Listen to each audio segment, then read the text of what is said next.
particularly their carnage on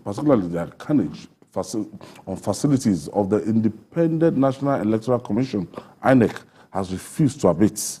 In a fresh incident, gunmen attacked INEC office in Enugu, South Local Government area of Enugu State on Sunday.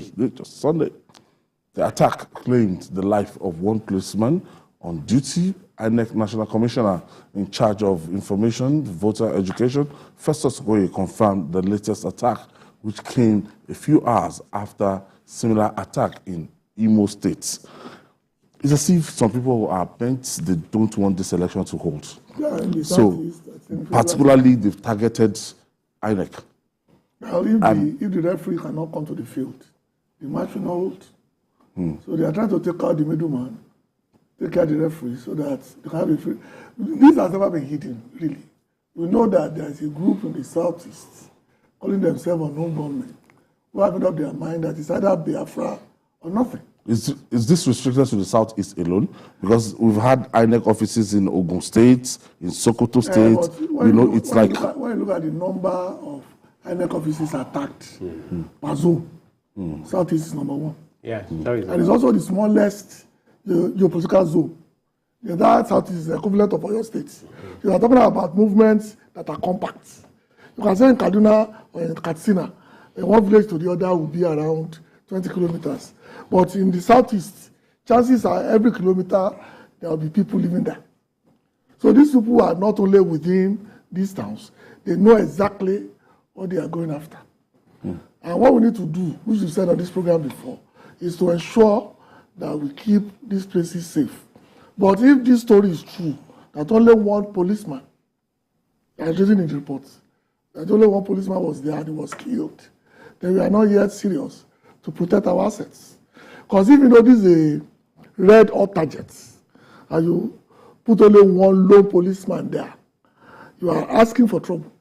Because that lone policeman cannot stop anybody with the level of power they have from burning down INEC offices. That means there must be a revolving defense system to ensure that at any given time, 1 hour, 2 hours apart, there's a real army or a real battalion, whatever they call it, that will make sure these things do not happen. Like I said, it's a very compact zone. Because on a good day, from Port Harcourt to Onitsha Brigade is our force. On a good day, you move from Port Harcourt. You get there, you get to Onitsha in 4 hours. That means we cannot blame this on distance. And we cannot blame it on things that are far apart. It's a very compact geopolitical zone. That's why this is really baffling. That we have to go through this. We have a group of people that across some states in the Southeast that they don't believe that elections should hold, that they don't believe in Nigerian states. They refer to Nigerian states as a zoo, and over time, anytime you have campaigns and everything, they will go there, disorganize, kill people, and even seize, destroy PVCs. I think we should basically call a spade a spade. We have the Eastern Security Network, IPOB, all those things, saying that this election will not hold in the Southeast. They are fighting, they are agitating. And if you look at the attacks that they have been conducting, the attacks have always been local government. You will notice that it is not always at the state headquarters, because they know that state headquarters is always well protected. But the local government headquarters, INEC offices are just maybe 1 or 2 policemen, like the one that recently happened. They had 2 policemen there. One was killed, one was injured. You know, when you have about 10, 20 government coming around, what can they do? Nothing. And you see where they are really failing, where they are not getting it, that's these attackers, is because they want to disrupt the election. Well, I don't know, is it to create fear, or is it to destroy electoral materials? Because if it's, and basically we are talking about PVCs. Now, if it's PVCs, there's no way you can destroy PVC that they cannot print again, because there's this database of all registered voters. The printout is just yes, it's just for them to get it and reprint again and give to people. So if you think we are destroying PVCs, in the state headquarters they have for all the states, and all the states have their own at the national headquarters in Abuja. So I don't know. I think that basically they are just trying to create fear, a kind of instability over there, to ensure that look, people who don't want to come out during the election, this and that. No, you must know that these are the same people who have said people should not come out on Mondays. Yeah. And they've enforced it directly or indirectly for about a year now. Yes. So what they are doing, which is not really eating, is to ensure that no elections are held in the areas they don't want it to hold. And that's what we are facing. I'm not the IG, so I don't know the strategies they have. I can tell you for free that if something is not done and quickly too, there will be partial elections in the southeast. And that will not be in the interest Because of this will send a kind of signal that this can discourage people. Yeah, When you definitely. start saying this... Yes, attacks. They'll be afraid to go out. They will be afraid to go out. And you see, when you look at it, this thing is ravaging most of the southeastern states. Yeah. Well, from the INEC records, only 5 states are being affected by this thing. They have only 5 states. Yeah, 5 states that have been affected. Yeah, I know there are 5 states. I'm talking about nationally. Only 5 states have been attacked. INEC offices have been attacked in 5 states across the country. And Imo, yes, Anambra. exactly. And out of that 5 states, majority are in the southeast. Imo, they've attacked in Imo, they have attacked in Enugu, they have attacked in Ebonyi. And which other states? Anambra. Oh, you know.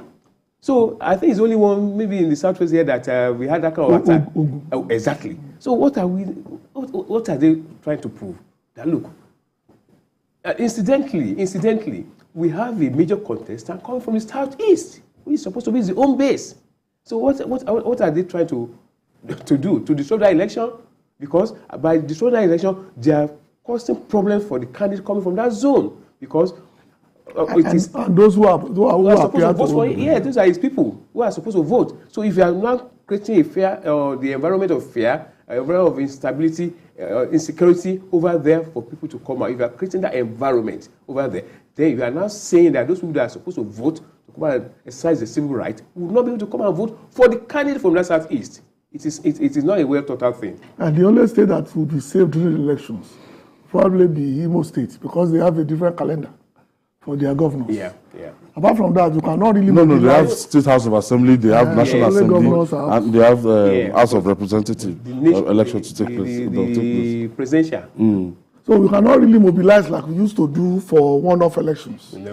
We move 30,000 policemen. To one particular state. So we can't do that. Okay, I have Samuel. Samuel is calling from Ilorin. Thank you for joining us, Samuel. Hello. Good morning. Good evening, sir. You're welcome, Samuel. Good evening, sir. Yes, go ahead, please. I'm Samuel. I'm calling from Kwara State, sir. Okay. I confirm the issue of attacking South. My contribution is the level of poverty. I think is the cause of all these things. The country has been divided in many. There's a lot of agitation everywhere. So we need people that will come on board to unite the whole Nigeria, so that there will be unity, there will be love. Now, those people are saying they are not carried along. To look at the issue of bandit, when Gunmen went to the forest that day, he said those Fulani said they have been left behind. So what I'm seeing in this country is that we need somebody that will come and unite every part of Okay. Samuel, you have an opportunity to vote for that person in the next 39 days.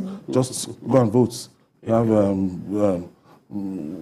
contestants, people are coming out who the next president is. So and addressing this issue so that it's not going to affect the turnout, it's not going to create a kind of apathy. It's very, very important. Government of the day, they must do something. Yeah, it is important. It is important. It's not it's an eclectic approach that must be adopted by saying, I'm not talking about one particular approach. I mean eclectic, different approaches. You know, for example, you need to also talk to the people. You need to do a media campaign that, look, this is not going to help anybody. If you are saying you are not happy with this, you are not happy with this, this is an opportunity for you. The only way you can actually get whatever you want is by voting the right person, the person you believe can do whatever you want. So there need to have that mass campaign to talk to people through the radio in order to ensure that the protection of these facilities. You know some of these facilities are there. You know their locations. And I know there's no state in Nigeria where there's no committee on security that involves the Commissioner of Police and all the security agencies. maybe commander, yes, everybody. They always they always hold that meeting every month, because I know. And if you have that kind of situation, you should have outlined. You have seen some of these sub targets, these targets, INEC officers, especially at this period when election is coming. Identify what's your what would likely be the problem in those areas, and see how you can solve those problems. What are those things you have put in place? You know. So, and apart from that, even the candidates have a lot to do in terms of talking to their people. Because if we are saying we are going to have an election, and you are not talking to your people that, look, you can't disrupt this election. Let's go and exercise our civil rights, civil duties. You know. So the candidates should also go out there and talk to their people. It's not about I will do this for you. No, you can only do this if people come out to vote for you. So you have to tell them, you have to tell the people there that, look, to let this election hold, go and vote. And the only way the election can hold is if there's peace, a peaceful atmosphere. Relative peace, Yeah. It's campaign season.